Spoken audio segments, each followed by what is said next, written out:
Good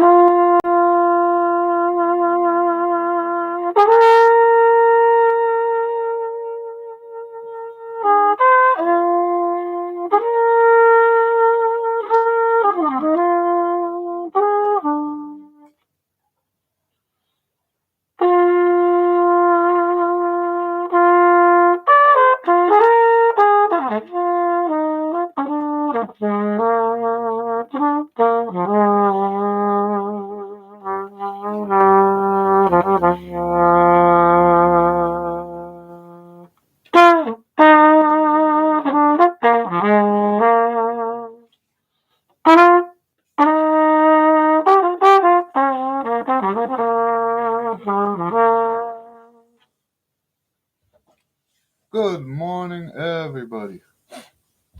All right, so let's get this started. So today I have no news. We've just been so busy.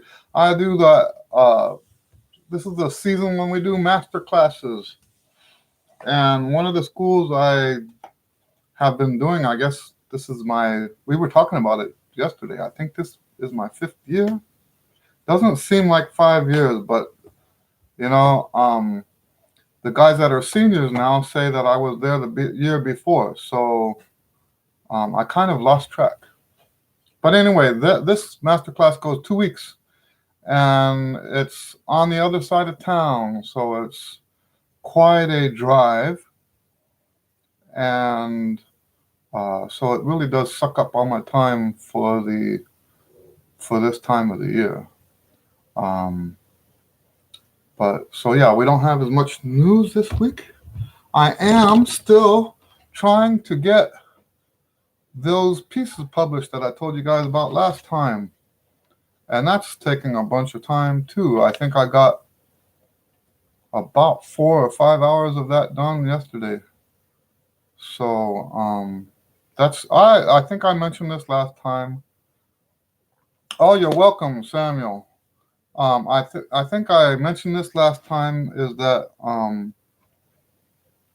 the reason I'm putting so much time into those pieces, trying to get them published, is because I want to get the books going that have been piling up. I've finished writing. There's 4 books that are finished that just need to go through the process of getting, published. And then there's a bunch of books behind those. And these compositions that I have kind of sort of clogged the pipes, so to speak. So that's why I'm doing so much of that and so little of everything else. But anyway, so do we have any questions right off from the start? Because there is one thing I wanted to talk about just a little bit besides answering your questions. This one's not a question, but it has to do with this. Well, you know what? I'm not going to tell you. I'm going to ease into it and see how you guys respond to that. Okay. So if there are no questions right off from the start, let me get into that. Unless I'll give you guys a couple seconds to maybe ask something.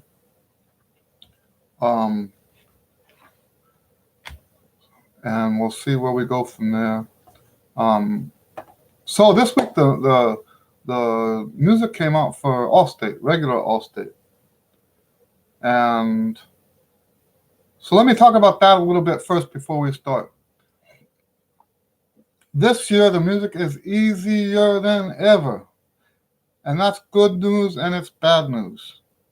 Okay?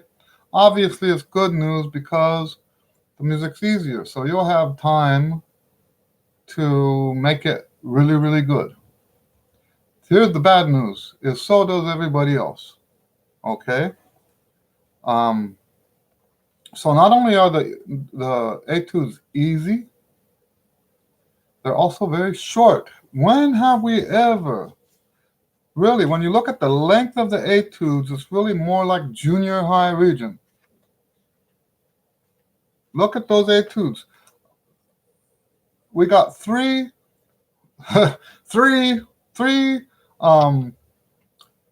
Allstate etudes that are a half page long. Let that sink in, okay? 3 etudes that are half page long. Now, the third one is just a little bit over 1/2 page. And, one of the things that used to differentiate high school region from junior high region was just how much material you had to learn. So, and I'm not complaining. Don't think that I'm complaining about this. This is not complaining. The reason why we talk about this is because the strategy changes now, right? Depending on where you are. If you're a great player, let's say you're in Texas high school, you're a Texas high school trumpet player. If you're a great player, this is bad news for you, right? If you're a great player, the fact that the etudes are so easy this year is bad news for you because your competition just got a little bit more intense. Not a little bit, a whole bunch more, because the people who are not so good are going to it's going to be easier for them to sound good. I think different people, when I write the etudes, you guys probably know that I wrote the jazz etudes, right? When I write the etudes, I'm not thinking about you. I'm thinking about the judges and helping them choose who's the better player out of the people auditioning, right? There are people that don't think like that. There are people that think, well, we want to have etudes that help the students more, right?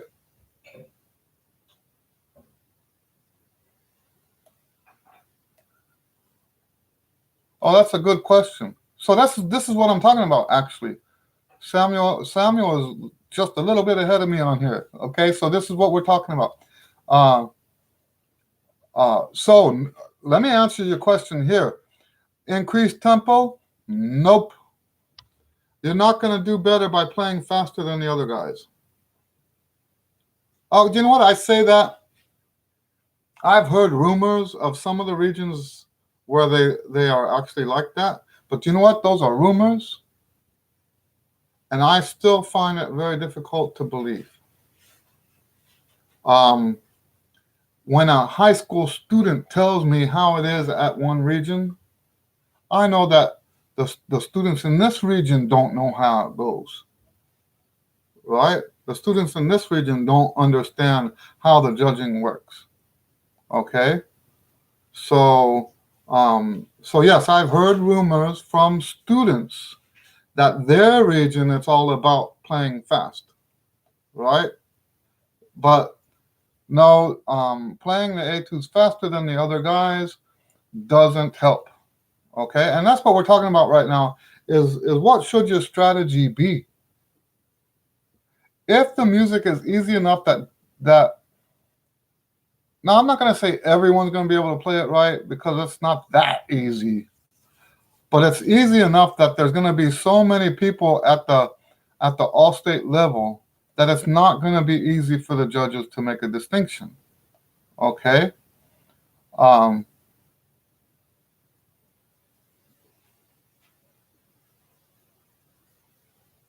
So I'll get to that.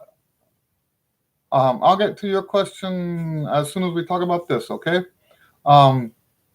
So what should the strategy be? We always want to emphasize when it's such a even playing field, we want to emphasize more general over specific. Emphasize the general over specific. So the single most important thing that you want to take into account when you're auditioning this year is the sound. You need to have, if you want to guarantee that you make All-State, you need, and I'm going to be quite honest with you here. You need a better sound than I have. Okay? If you want to guarantee that you're going to make All-State, you need a better sound than I have. Sound is not my, okay, how am I saying that? I like my sound. Okay. I like my sound a lot. I spent my entire career working on my sound. But I also know that a lot of people don't like my sound. Okay, so that's what I mean when I say you need a better sound than I have. Okay, I hope that makes sense. So sound is the most important thing. Things like vibrato. If you're not doing a vibrato and the other guys are doing a vibrato, then you are at a disadvantage. Okay. Phrasing. If you do marching band phrasing, it's not going to go well for you. And what do I mean by marching band phrasing? That's when the phrase there is no phrase, right? A lot of that marching band music, not everyone has the money for these shows that they buy today, but a lot of those shows don't sound any good unless you play completely flat phrasing.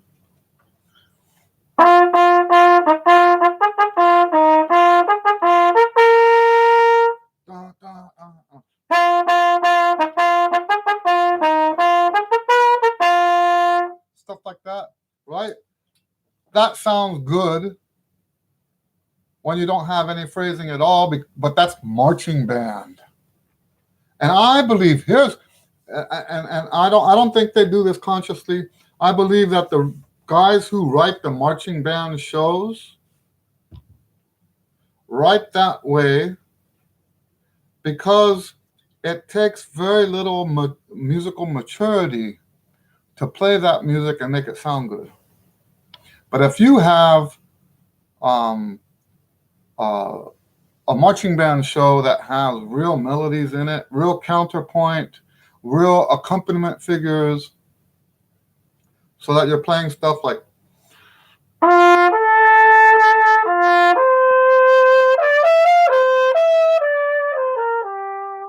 if you have actual melodies like that in your marching show and you don't have mature players in your band, it's not going to sound good. It's not going to sound as good as if you played that other less musical stuff. Okay? So yes, that's one of the things we want. And we want to have phrasing that grows in intensity and comes back down in intensity. We want proper style. One of the things I've seen a lot with the different marching bands is that they get rid of style. There is no style, and it's just like bah, bah, bah, bah, when they play the notes. Bah, bah, bah, bah, bah. Right? It's almost like a computer is playing the music. Well, okay, so I keep saying that, a computer. Today's computers aren't that bad. they've programmed the music software now to have what they call human playback. And now a lot of the computer playback is better than what you do on marching band. I'm not a critic of marching band, don't get me wrong. Okay? I'm not one of those guys that hates marching band, but it's a great example of what not to do in region. And that's what we're talking about, is region. Okay? So that's what you have to do to stand out. Oh, here's another one, by the way. I keep forgetting this one. Got to play in tune. In fact, I would put that second on the list. Top of the list, if you want to stand out, when the music is so easy that everyone's going to be able to play it well. Top of the list is you have to have a beautiful sound. Second on the list is you need to be in tune. Okay? And then all that other stuff I just said after that. Okay, so let's talk about the next question. Do I know about the Khaled TCE method? I have lately encountered some videos about that approach online, and I haven't seen any player who used that approach. No player I have seen who used TCE sounds good for me. Well, let me look up, see what TCE is. I am familiar with Khaled. I'm not sure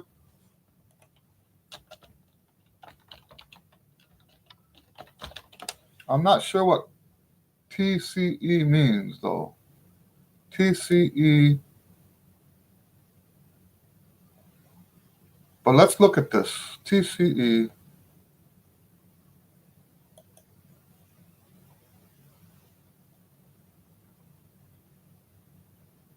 What's TCE stand for? I don't see it here. I'm on the page that says TCE method.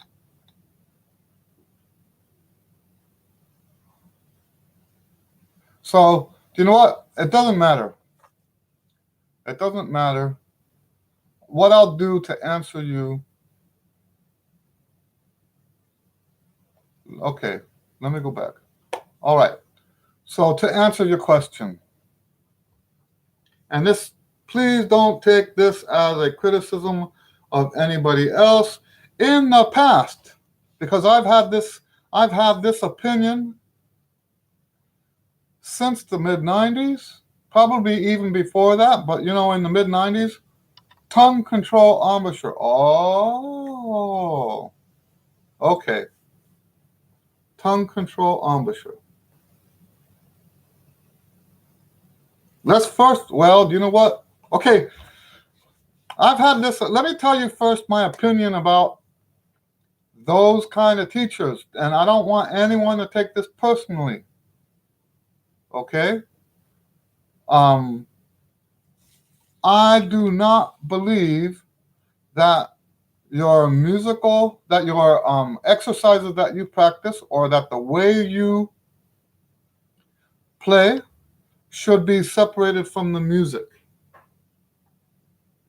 There should be no distinction between, that's right, there should be no distinction between the way you play and the music that you're trying to play. Okay? So I don't think we should just arbitrarily be looking at stuff to experiment with. And the key word there is arbitrarily. We should not just randomly look at, let me try that, let me try this, let me try this, let me try that, right? I don't think that's the best way to approach these things. Okay? So, when we have a teacher that separates all of the physical stuff away from the musical stuff, for me, warning bells go off. Ding, ding, ding, ding, ding. It's dangerous. This is dangerous because without the musical stuff, in fact, I have a saying that I say all the time, all physical work on the trumpet should be done for musical reasons. All physical work should be done for musical reasons. And I don't think it's a coincidence if you hear people that use this TCE that you're talking about, if they sound bad to you, that's a clear indication not to go in that direction. Those same people might not sound bad to other people because what they're trying to hear in their head is different from what you're trying to hear in your head, and that precisely makes my point. Okay, that precisely makes my point. Because here's the thing, the way we play musically, there's only one person that we can possibly please, and that's us. I know that sounds extremely narcissistic, extremely arrogant, extremely self-centered, but it's not possible to be successful as a trumpet player any other way. Okay? If you don't like the way you play, you still have work to do. And if I don't like the way you play, tough. Okay? That's the real world. That's the real world. And I'm going to say it again one more time, okay? So, if you don't like the way you play, you have a lot of work to do. If you do like the way you play, then it's fine. You're doing it right. If I don't like the way you play, tough. And if I like the way you play, take the compliment, but if you still don't like what you're doing, you've got work to do. Not because I said you had work to do, but because you know you're not where you need to be yet. So, but generally speaking, I have a very big problem with teachers that teach only physical stuff and outside of musical objectives. And I've been very outspoken about this all along. And yes, Kelly is one of those people, traditionally speaking. So I hope that answers your question. I'm not a big fan of any method. Now, here's the thing. This TCE thing, I think, works great for some people, even in the context of what I'm saying. Okay? I know that I remember one time I was saying, I made the mistake in the 90s of criticizing one of Khaled's approaches, and I said that someone could never play classical music that way. And one of Khaled's students challenged me to call her and listen to me on the phone. I listened to her on the phone playing classical music using Khaled's approach. And obviously she's doing a great job. Okay, so I was corrected. I don't mind being wrong because being wrong means I grow, right? If I find out something I said was wrong. So I'm very careful about the way I say this. I'm not saying that that method doesn't work. I'm not saying that it's not good. I'm saying, just in a general philosophical sense, we don't separate what we're trying to do from the physical stuff. We don't separate our musical objectives from the physical stuff. I hope that answers your question. Okay. Do I recommend perfecting the region music at a slow tempo before speeding it up? Yes, kind of. Yes, I do. Well, I don't like the word perfection. Okay. And I've got some videos out about that. You can look for that. I'm not a big fan of the word perfect because that has mental stuff built into it that we don't want. Okay. I'm a big fan of the word familiarity. And here's the problem with going faster is that when you go faster, you have less familiarity. The slower you go, the more familiar you become with the music. Okay? That's the best way to explain it. The slower you go, the more familiar you are.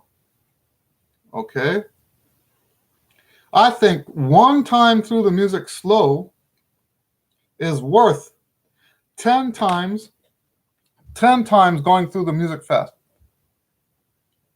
So you're really, in terms of familiarity, you're really saving time when you slow down. A lot of people think it's the opposite way around because it feels like you're losing time, right? But you're actually saving time by going slower because one time through the music slow is worth 10 times going through the music fast.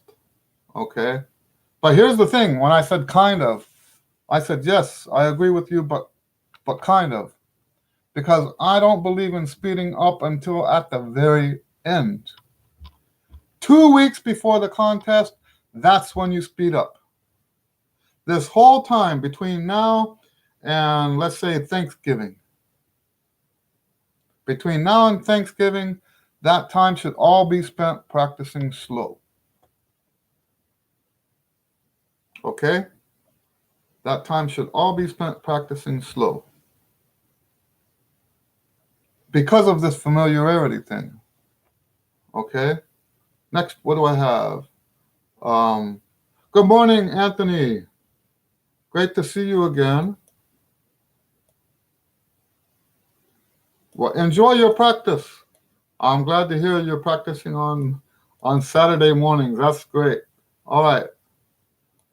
So any other questions? If I haven't answered your questions well enough, feel free to ask for clarity. So let me see. What have I missed? I was going to tell you about this thing, and I will before I end here. It's something I think is very important, and if we don't have time here, I'll put another video together and talk about it there. It's just on my mind right now, so I'll give you guys like 20 seconds to ask another question, and then I will, if nobody has anything to ask, I will get onto that subject. Okay, and we're almost out of 20 seconds, so here I go. Any tips for memorization? When you memorize, I believe in doing the working backwards method. Instead of, do you know what? Let's first start with this tip. Sure, you're welcome. Let's start with this tip. When you're trying to memorize the music, never play the music while you're looking at it. Okay, so let me get my stand so I can show you what this looks like.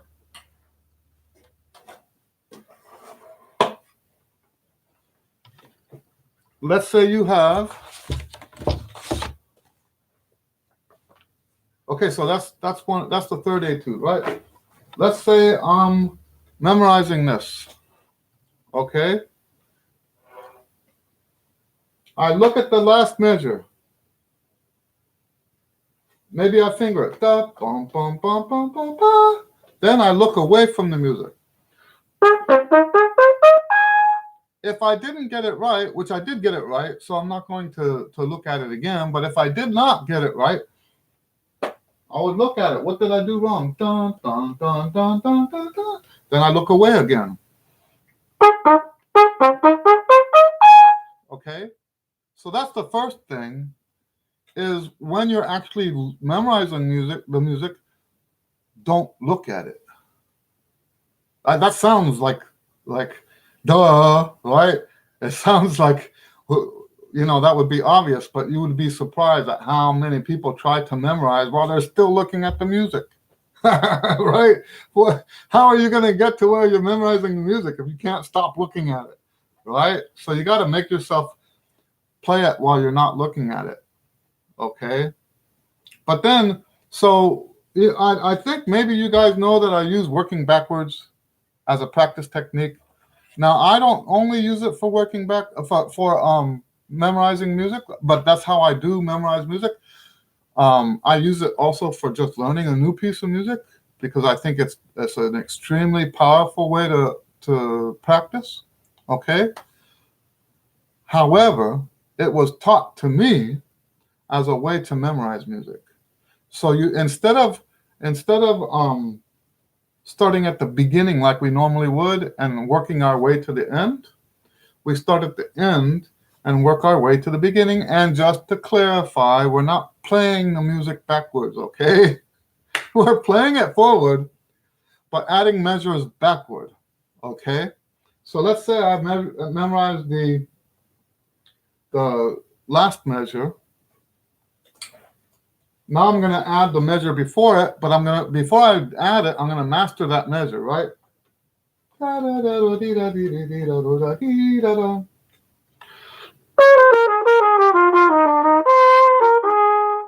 Right?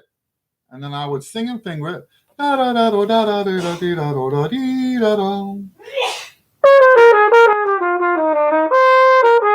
going to do that 10 times. Okay? I'm going to master that measure by playing it over and over again 10 times.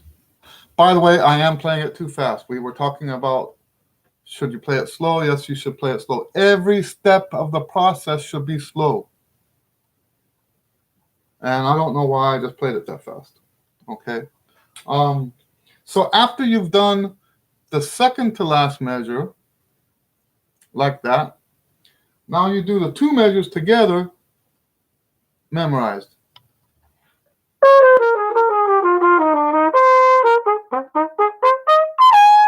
Right?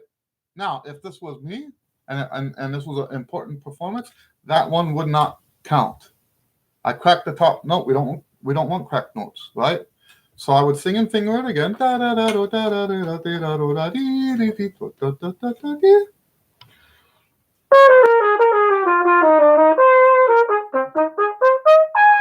Okay? And now that one counts. And you would just keep doing that until you get through the whole piece. Okay, that is the original method for memorizing music. Oh, sorry about that. All right, so in my opinion, that's the best way to memorize music. And I'm assuming that you're talking about marching band.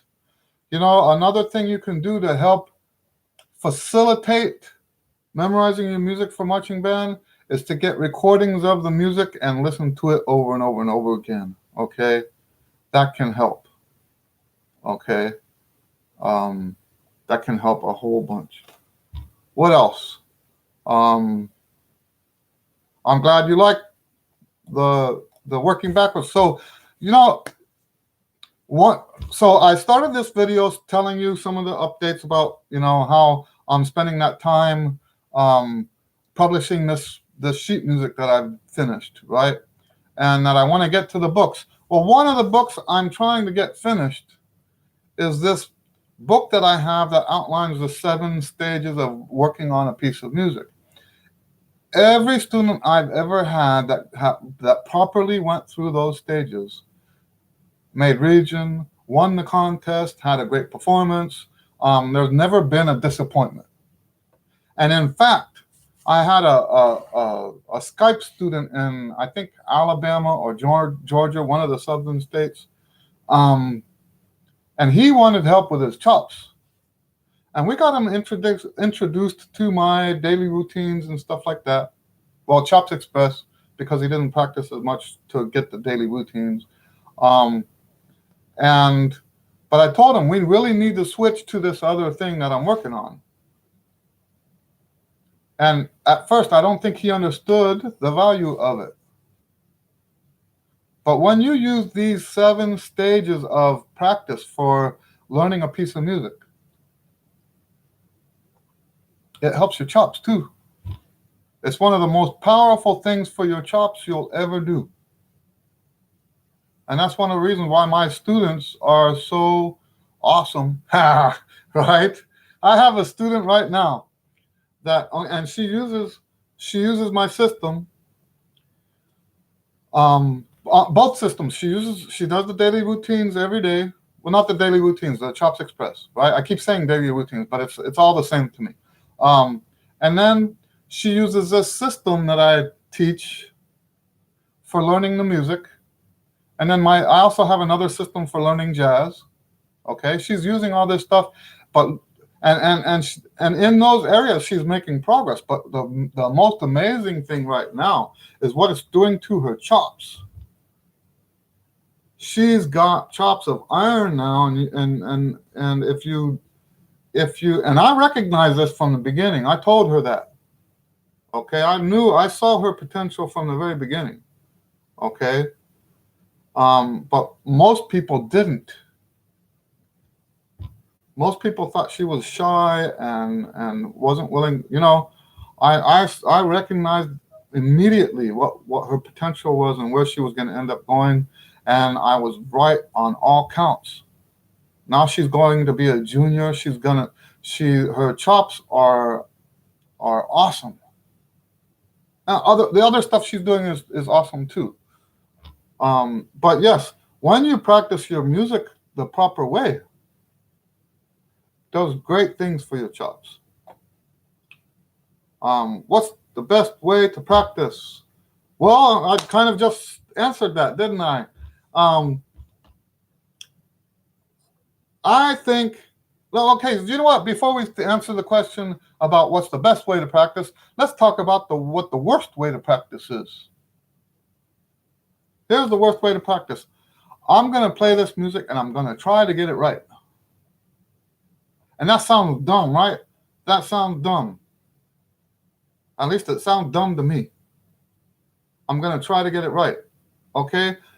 However, almost 95% of the time, at least 95% of the time, when I ask trumpet players, because this is something that's interesting to me, I find I have a great deal of interest in how people practice. Okay? So I like to interview people, students, other pros, college players, stuff like that. I like to interview them about how they practice. 95% of the time they say, well, I just get the music out and I try to get it right. That's not good. That's horrible. That's not good. Okay? The answer to that problem is have a system. Learn how to practice. There's good books out there. There's videos out there. Okay? So let's talk about what's the best way to practice. First of all, you should have at least 2 practice sessions each day. You should have your physical practice that you do, like your warm-up, and then you should have musical practice. The musical practice should be at least as long as your physical practice. That's what I call the 50% rule. Okay? At least half of your practice day should be music. Okay? But you do need to have some physical work too. Okay? Now, when you break down a piece of music, you need to have some sort of system. Like I just showed you what the working backwards is. Now, I'm only going to give you a little bit of my system. I have a 7-step system. The first step is to analyze the music before you practice it. Okay? Analyze it first. Study the music. And I'm not going to go into the details of what that means. I will say that it includes listening to the music before you practice. I have my students listen to the etudes 20 times before they start practicing the etudes. Okay? So that's the first step of the 7 steps. That's the first step, is to study the music. The second step is this working backwards thing, but without doing it by memory. Okay? This working backwards thing that I just showed you is the second step, but you're not looking away from the music. You're actually looking at the music. And you know what? I've had students in the past, not recently, but in the past, I've had students that made region just only doing those first 2 steps. Okay? I've had students that made region only doing those 2 steps. Now, to be completely honest about it, I've also had a lot of students that only did the first 2 steps and did not make region. Right? Okay? So, but that's, in answer to your question, what's the best way? In general, I will say you have to use a system. Don't practice emotionally. Don't go by what you feel needs to have work. Don't go by what you feel you should do. Instead of going by feeling, use a system. And so the working backward is just one system. There's also the metronome method. I'll tell you about the metronome method because that's the only method I knew when I was in high school. I made All-State twice, and it was the metronome method that got me into All-State. Okay? And basically, the metronome method is this. Whatever it is that you're practicing, now I didn't know about working backwards at that time. Whatever it is that you're practicing, you take the metronome and you go at half tempo. So if it's 100, this is 116, so we're looking at 58. Half tempo at 116 is 58. And you get to where you can play the whole thing at this tempo. Ba-da-ba-ba-bee, ba-da-ba-ba-bee, Now, here's one of the problems with the metronome method, is it takes too long. Okay, because you're supposed to do 10 times at that tempo, then move it one notch, 10 times at that tempo. This is based on that whole hot frog concept. If you guys don't know what the hot frog is, it's a urban legend. Nobody ever actually did this, I don't think, if I'm not mistaken. But it's a story that perfectly describes how this kind of practice works. These people put a frog in a pot of water. They immediately turned the heat up to high, and the frog jumped out because it could tell it was hot. Then they did the experiment again. They put the frog in the pot of water, and they just turned it up a little bit. And then they just later turned it up a little bit more. And then they later turned it up a tiny bit more. Okay? And then eventually it boils the frog in the water. Kind of disgusting, but it's nice to know that never happened. Right? But it's a great analogy for how this kind of practice works. The problem is, when you compare it to working backwards, it just takes too much time. And it's also not nearly as organized.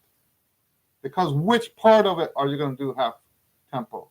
Obviously, you're not going to start with the whole etude. So if you're not going to start with the whole etude, what are you going to practice? Okay? So that's how I would answer that question, is you have to have a system. You got to have a system. All right? Anybody else? Any other questions? I hope that answered your question. There aren't as many systems as I would love to sit and invent. In fact, I have invented some. You could kind of sort of, let's say hypothetically, you have a note in the middle of 16 bars that you keep cracking.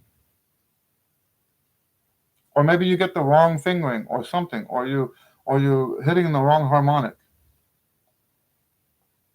I've modified the working backwards thing so that you work outward from that one note that you're having a problem with. Now that's not completely coming up with an entirely new concept. I mean, it's the same as working backwards, but you're doing it now from the one note you're having trouble with. So you play the note before that note, and then you play the note you're having trouble with, and you do that 10 times. Then you add a note after, and you do that 10 times, and you add a note before, and you do that 10 times. Okay? So yeah, here's the thing, is so it's not like I don't do the metronome method anymore. I just don't use that as my main approach to the whole etude anymore. Okay? So, and that's the thing, is the more of these methods that you know, and if you know what their usefulness is, if you know what to do with them, then you have, I like the way my last teacher put it. He says, it's like having a tool belt. And you pull that tool out for that job, and you pull that tool out for that job. But yeah, so I think the worst way you can practice is to not have any of that, and just sit and try to get the music right. That's, I can't even imagine going back to that kind of lifestyle. Anyway, what else do we have? Any other questions?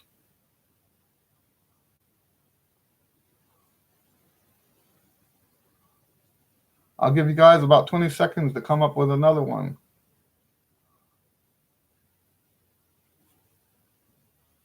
I do teach today. I'm going to teach today, and then I'm going to try to get some more of those compositions published. And then after that, hopefully, I think by the end of the month, I hope that all those pieces will be finished. Anyway, you know what? I'm going to share with you now what's been bothering me. And this is kind of uh, I don't want to tell you what I'm talking about until I get there, okay? I want to set it up for you in your mind. When do you think it's best to call it a day? Oh, that's a tricky question there. You know what the problem with answering that question is? I don't know you. And I've had some students that quit for everything, right? And then I have students that don't know where to stop, right? And there's really not a good answer for that question. Um, and I'm assuming you're talking about practicing for that day. Is that correct? Are you talking about when do you stop practicing that day, or are you talking about when do you quit trumpet? I'm assuming because you said call it a day, I'm assuming you're talking about practicing for that day. And based on that assumption, I would say that I can't answer that question because answering that question the wrong way to the wrong person would only cause trouble. Based on my experience as a teacher, okay? Like I said, yes, okay. So yes, it really depends on your personality and your progress on the horn. Um, I do believe that if you are in pain, but here, even then, that's a problem, right? Because some people think discomfort is pain. You know, there's a lot of people that can't run a marathon and they say, oh, because it hurts. But really, that feeling is not pain. What they're feeling is discomfort, extreme discomfort. That's not pain. Okay? So you could say if you're causing injury to yourself, well, a lot of people can't tell. You know, it's like the people that go out and try to do a marathon or train for a marathon and they think it hurts. That's not pain. But then there are some people that would have pain. You see what I'm saying? So this is a very, very difficult question to answer. I wish I had a better answer than that. But really, what it comes down to is you have to be self-aware. You have to be courageous. You have to be self-aware. You have to be courageous. And what I mean by courageous, okay? I mean courageous that don't be afraid of discomfort. I know that's a very low level of courage, right? It's a very low level of courage, but don't be afraid of discomfort. Don't be afraid of pain either, for that matter. It's just you have to, when pain happens, that's when it's time to think about what it is you're doing. Okay? When pain happens, you got to think about what you're doing. Otherwise, if you just like blow through it, you could end your career right there. I've seen it happen before. Okay? You know, I had a student one time that I told a story about this trumpet player who practiced too long and did something to his lip. And the mother was in the lesson. I prefer for the parents to be in the lesson until the student graduates from high school. Okay, that I actually prefer that. I know that makes me very different from most teachers, but I actually prefer that. And anyway, so this kid was about junior high age, homeschool, and the mother was in the lesson, and I told them the story about what it did to the lips, and they were so afraid that might happen to him that they quit trumpet. So that's what I mean by being courageous. Don't be afraid. Just know what the problem is so that you can deal with it when it comes. Okay? So yeah, it's very difficult to give an answer. Also, another thing is someone who's got more chops can practice longer. Someone who's got less chops can't. Right? What I will tell you, so I can't tell you when is it best to call it a day, But what I can tell you is that if you rest correctly, you can practice all day. And there's no need to stop ever. Okay? If you rest correctly, and I teach 3 levels of rest, I have a video about it. Okay? After we're done here, go ahead and do a search on YouTube for Eddie Lewis 3 levels of rest, and that video should come up somewhere near the top. And if you follow those, the 3 levels, then there's really no need to even ask that question. Okay? Because you can go all day. You can go all day and not have a problem. All right? Any other questions? What time is it? Okay, we still have, for the hour mark, I don't mind going over an hour, but for the hour mark, we have 10 more minutes. So what do you guys think? Any more questions? Any more questions? You know, this. Oh, let me tell you guys, while we're waiting for someone to do another question, let me tell you how this Q&A works for me, okay? I'm just going to keep doing 9:30 on Saturdays. That's 9:30 Houston time. International people are more than welcome, and that's why I say 9:30 Houston time. It's GMT -5, okay? International people are more than welcome. That's one of the by the way, that's one of the reasons why it's at this time. It would have been better if I was only thinking about local people. It would have been better to do it Friday night. But no, I'm doing this for everybody. And so I know that right now in Europe, it's the early afternoon or evening, depending on where you're at. My friends in South Africa, this is a good time for them. It's a good time for so it's not so early that the people in California can't come and join us. So that's why I chose this time. I wanted a time that would work for just about everyone that I know is contributing to the comments on my channel. Okay? So so that's why I chose this time. So I'm going to do, the only time I won't be here is if I tell you beforehand that I won't be here. Okay? So I'm going to do 9:30 unless I tell you otherwise. Okay? What I might do, I'm actually really considering this. I might have a newsletter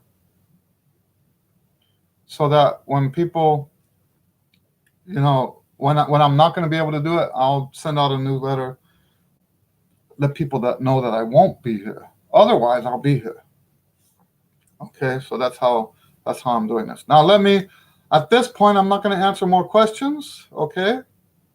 What I'm going to do now is tell you what's on my mind, and this has to do. We're going to start by talking about my attitude about personality tests. And yes, that sounds like, oh, Mr. Lewis is breaking his rule. He's outside of the context of Trumpet. But listen, hear me out, because it's related to what I'm talking about, and it is Trumpet related. Okay. I think there's a problem with personality tests, right? And so I like taking personality tests, but they are kind of dumb, right? Here's what's dumb about them. You answer some questions. I'm exaggerating here, but this is really what it's like. The question says, are you good with people? You said, yes, I'm good with people. Okay. You answer, you bubble in the part that says, yes, I'm good with people. Okay. When you get the results, what do the results say? The results say, you're good with people. Okay. Well, yeah, I just told you that, right? So this whole personality test thing is sort of intellectually a joke to me. So except that people have done, I think what it comes down to is when you have different combinations of these, you're good with people, but you're a thinker, right? That's when it starts getting a little bit more complicated. And they've done some research to talk about these combinations of traits and how you get along with someone that has a different combination of traits. Okay? But here's what the main problem is with personality tests is that people today are taking the personality tests and saying, oh, this is who I am, when in reality, you're the one that told them who you were, right? You took a test answering questions and said, this is who I am, and then it tells you back, this is who you are. Huge philosophical problem there, right? Okay. Um, but then they use this as an excuse to be bad people. Okay. They look at their answers that have been now parroted back to them. So if I'm doing this, right? I'm making this up. Of course, no test is going to say this, but let's say the test says, are you a jerk? And you say, yes, I'm a jerk. Right? So then you get the test results that says you're a jerk. And then you go around you being a jerk to everybody because, hey, my personality, that's who I am. I'm a jerk. I can do this stuff to you because I'm a jerk. Okay? That's what's wrong with the personality test. What I think you should do with the stuff from the personality test is use it to find what areas in your life you need to work on. See, for me, I didn't take a personality test until I was like 48, 49 years old. So it was an entirely different experience. I think that they're giving students these tests today and telling them that this is who you are. And that's a travesty. So when you take a personality test and it says you're not good with people, that means you've got something you know now you need to work on. Okay? That's not an excuse to not be good with people. And you know a good example. So I'm one of those people that's not good with people. Okay? That's why I'm using that as an example, because that's my personality. I've been working on that my whole life. And that's why I say it's good that I took that test later, right? Because I had already spent 49 years of my life trying to be a better person with other people. Okay? You take the test and it says you're not good with people, and you're like, well, duh, I already knew that. Huh? So why am I talking about this? Because we have amongst the music, in the music world, we have this stereotype stuff that we apply to the different instruments. Violins are like that, clarinet players are like that, trombone players are like that. And what are trumpet players like? Trumpet players are jerks, right? That's the stereotype about trumpet players. And I don't approve of that at all. But you know what? And this is why I'm talking about this. I'm on Facebook today, and people are celebrating this stereotype. And in a way that says, well, this is who we are. And you know what? I'm going to specifically read something to you. This was on Facebook. This guy was upset that some of the trumpet players on the trumpet group were being classless. I think he said they had no class or something. And he wrote in his post, he said a trumpet is, I think he means trumpet player. A trumpet player is self-centered and better than everyone, but not a jerk. That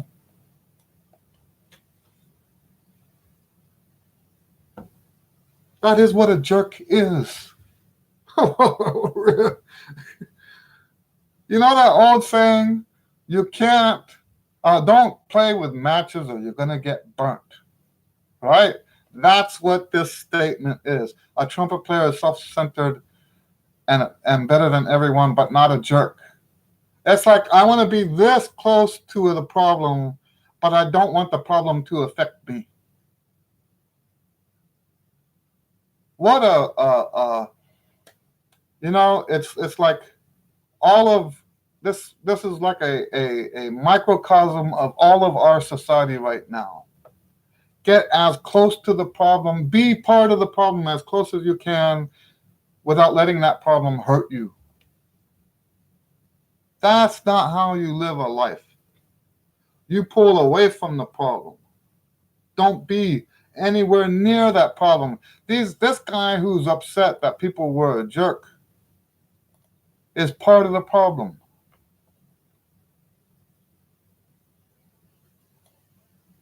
Because a trumpet player is not. It's not okay. It has never been okay. Never. For a trumpet player to be self-centered and better than everybody. That's never been okay. And what's this got to do with the personality stuff? Because I think, when the personality stuff started coming out, there's this culture now of, well, this is the person I am. And I think they're taking these stupid made-up music stereotypes and applying it to themselves as if they are personality types. The same kind of personality types that they say, this is just how we are. I have never, ever, ever thought that this kind of trumpet stereotype fit any of the people that I knew as trumpet players. I've been a trumpet player for 45 years now. And the number of players that I know that fit that trumpet player stereotype has been less than 1%. Until recently, when I got on Facebook on these trumpet forums that they have on there, where they actually celebrate this stereotype. Okay. Other than that, in the real world, outside of Facebook, that trumpet stereotype was just a joke. It was always was meant as a joke. It was supposed to be funny.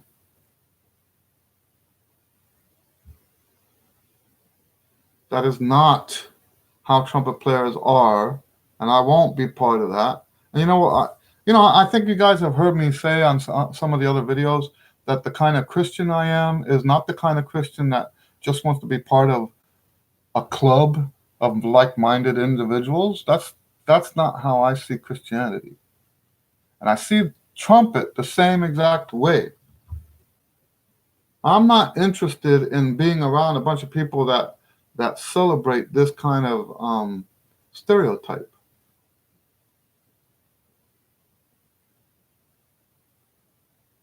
Same exact thing as what I'm saying about the Christianity. I'm not interested in being part of that group.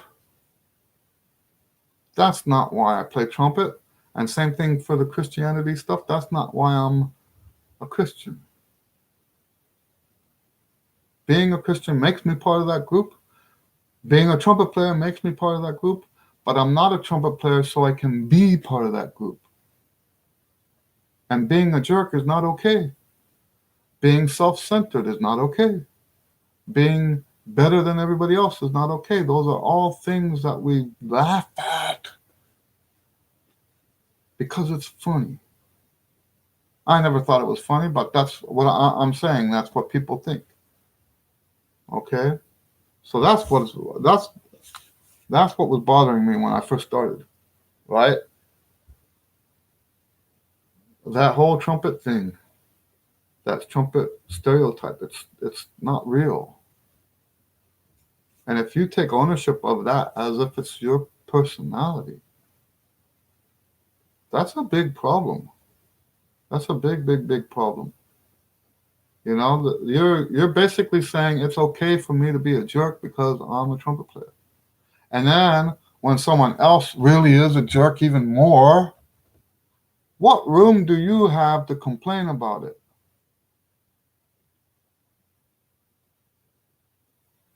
Anyway, that's what I was thinking about. So, I guess that's it. Unless you guys have one more question, I can squeeze out another question. Other than that, I'll have to get going. I'll give you 20 seconds to ask another question, and then I'll have to shut it down. All right? How much does improving your tongue arch actually help? Well, that depends, right? And what do you mean by improving your tongue arch? Are you talking about for slurring? So I guess you know what? I guess I wouldn't actually word it that way. How do you improve your tongue arch? Your tongue arch is what it is, right? I don't think you can improve a tongue arch. You can change your tongue arch. One tongue arch to the other is not better or worse than another tongue arch. Okay? So, here's the problem though. How do I say this? Um, so, tongue arch is okay. Let's talk about what tongue arch is. Tongue arch is one of the sources of resistance that fight against the air. You know how when you put your thumb over the hose of the the lawn hose when the water's on, and you put the thumb over and it makes the water go farther. The tongue does that to the air, but so does other stuff. There are 7 sources of resistance. The tongue. There's one that I don't talk about because I don't want people even thinking about that. Okay, and then there's 2 that we don't mess with because it's on the, you can't change it while you're playing, and that would be the trumpet and the mouthpiece. Okay, so that still leaves us with the jaw position, the teeth, and the aperture. These things have to work together with the air. So what happens? Let's say, so when people say tongue arch, most of the time what they're talking about is getting the tongue to come up and support the air a little bit better. And so that's in contrast to that kind of playing where the tongue is deep down. Okay? Now let's talk about the difference between having a tongue that's deep down and having a tongue that's high up in the mouth. If you have a tongue that's deep down, you have to use more air. The higher the tongue goes up, and when I say more air pressure. You have to push more from the abdomen. Okay? When you bring the tongue arch up, you don't have to push as hard from the abdomen. Okay? It's a balance. But it's a little bit more complicated than just that because the tongue is also going to have to balance with the aperture. And the tongue and the aperture are also going to have to balance with the jaw position. And the tongue and the aperture and the jaw are going to have to also balance with the teeth. All of these work together to create the best sound. And now what happens is sometimes one of those aspects of resistance will be out of whack. And sometimes it can be the tongue. Sometimes the tongue can, and this happened to me, by the way. It was not the tongue, but it happened to me with the jaw because everyone I ever took lessons from always told me the jaw should be always as open as possible. I used to play with my jaw down as far as I could, even for the high notes, right? So playing a high note was like, it It was crazy playing like that. And because of that, that one source of resistance was out of whack with the rest of my system. And the tongue works exactly the same way. So once I got to where I could, once I understood that the jaw wasn't supposed to be open all the way all the time, once I understood that, my playing shot up. Because now all of it was working together. Okay? And it's the same thing with the tongue. The tongue arch is the same way. If you're one of those that has a tongue arch all the way down, then it's not in sync with the rest of what you're doing. And what that does is it makes you have to blow harder with the abdomen. It makes the lips have to tighten up more. It makes you sometimes bite. So a lot of people, here's the funny part about this. This is where it gets a little ironic. Is that band directors will hear you playing like this.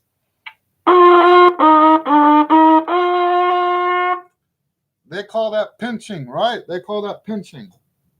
And they'll tell you, open your jaw. Or open your tongue, bring your tongue down in your mouth to make it more open.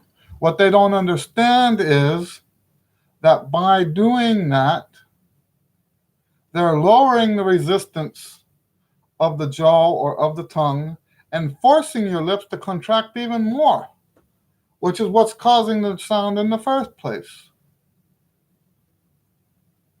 That's the irony of it. It's all balanced. And the reason we use the word balance for that is because if you push something over here, this thing's going to go up. If you push it down here, this is going to go up. Okay? That's what we mean by balance. So anything you do out of whack with the rest of it is going to have results on the horn. There's some people out there that play efficiently. And their definition of efficient is that they can play longer with less air. And they're not paying attention to the tone. So what they're doing is they're taking these sources of resistance and clamping them all down over the air to make a horrible sound. And yes, they can play longer now because they've tightened all the resistance. And that's going against the air, right? So you don't have to have as much air when there's so much resistance. But it sounds bad. It sounds horrible. So really, this is one of those things you just have to listen to what's coming out of your bell. And other than that, what it comes down to is, do you like what's coming out? And to make sure that you like the right thing, you have to be listening to music. I talk all the time. Listening to music is more important than practicing. I say that all the time. This is one of the reasons why. Because this stuff that we're talking about, when we talk about tongue arch, talk about teeth position, talking about the curl of the lips and the air, even if you understood all of that, even if you knew scientifically exactly all the positions everything is supposed to be in, and how much PSI for the air and all that, even if you knew that, how could you use that knowledge while you're playing? You can't. Right? That's not possible.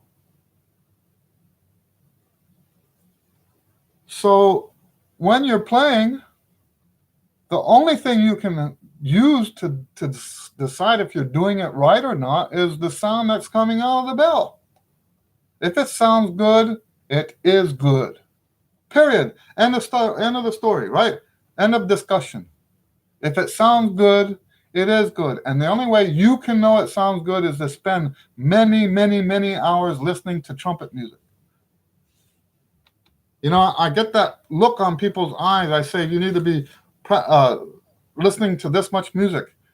And they go, oh, he's doing it again, right? He's talking about listening again. Well, this is one of the big reasons why we do the listening. If you don't do the listening, then you're not going to know when it comes out of your bell if it's any good or not. That's the bottom line. Okay, I hope that answered your question. Recently, when I practice, my lips don't feel tired, but I still can't get some notes out that usually could be easy. Do you know what this is? It can be fatigue.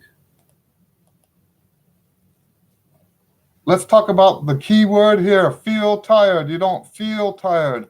You think about that. When you go for a run or you do weightlifting or whatever, but I like using the run better because those are the biggest muscles in your body, right? Your leg muscles are the biggest muscles in your body. And that muscle gets tired. Let's say your thigh muscle gets tired. It's putting out a lot of lactic acid. And you're going to feel it, right? When this muscle gets tired, that's one of the smallest. I wouldn't say that. I don't know what the small muscles are, okay? But it's a small muscle. How do you know you're going to feel that? How much lactic acid is going to be put out by a muscle that's that small? Okay, so you don't necessarily feel. When we figure out how tired we are, it's not according to how it feels. At least when I say we, I'm talking about me, my little world where my students are and stuff like that, okay? When we talk about fatigue, we talk about how it sounds, not how it feels, because you can be fatigued. If you wait until you are feeling the fatigue, you went too far. And I don't mean too far. Someone asked earlier, when is it time to call it a day? I don't mean that. I don't mean stop practicing today. I mean stop practicing right now and rest. And by the way, I said earlier that the 3 levels of rest come into play here. It's the same exact thing here. The 3 levels of rest will probably fix this problem. So I encourage you to go to my 3 levels of rest video, implement the 3 levels of rest, and tell me if this is still happening. Okay? Because that's what I think it is. I think you're fatigued. You just don't feel fatigued. Okay? This is actually a very common problem. A lot of times, as you know, trumpet is one of the most ironic instruments you can play. Because oftentimes, the ones that suffer the most are the ones who are the most ambitious.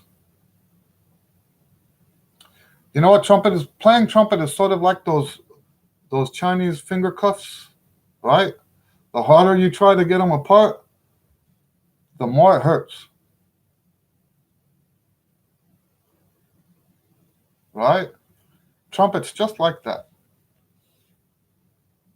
You know, the most ambitious players end up failing because of the fact that this muscle right here is so vulnerable to pressure. Okay? That muscle is so vulnerable to pressure. And if you're ambitious and you want to practice 6 hours a day or whatever, and you don't know what you're doing, that could be the end of your career right there. Okay? If you don't know what you're doing, if you don't incorporate those 3 levels of rest that I'm talking about, If you don't incorporate the 3 levels of rest, that 1 day of practicing 6 to 8 hours could be the end of your career. You could come back the next day and not be able to play a note. That's how ironic this instrument is. And it's oftentimes, and I've known this since high school, it's oftentimes the guys that just don't care about trumpet that end up getting first chair. The ones that didn't practice at all end up getting first chair.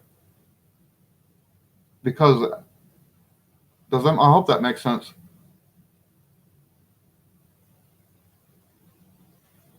So when you said 6 months ago, that's exactly what you did. So what did you do? When you say that's, what do you mean by that? What did you do? Are you saying that you did the resting? Oh, I see. Haha. Okay, now here's the thing. If you've already been through that, how am I going to say this now?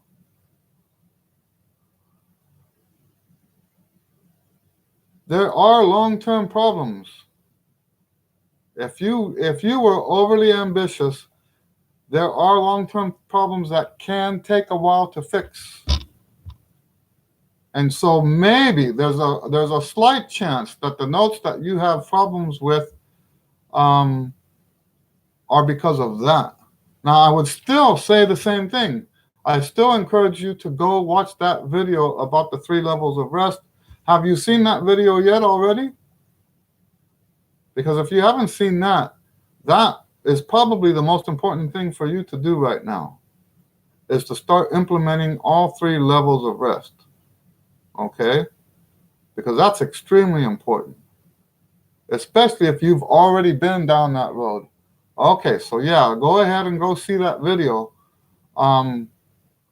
because I think that's what your best. Okay, so here's the thing. When you use that 3 levels of rest, you can now go back to being ambitious. Okay? The 3 levels of rest make it possible to be ambitious like that. Okay? So I think that's what you need. And you can go back to long hours of practice again. Just do it with the right rest stuff built into it. And then you can practice all day. You can do this all day from the time, like hypothetically, like a Saturday morning. Get up Saturday morning and practice until you go to bed at night. I lived that way for 20 years.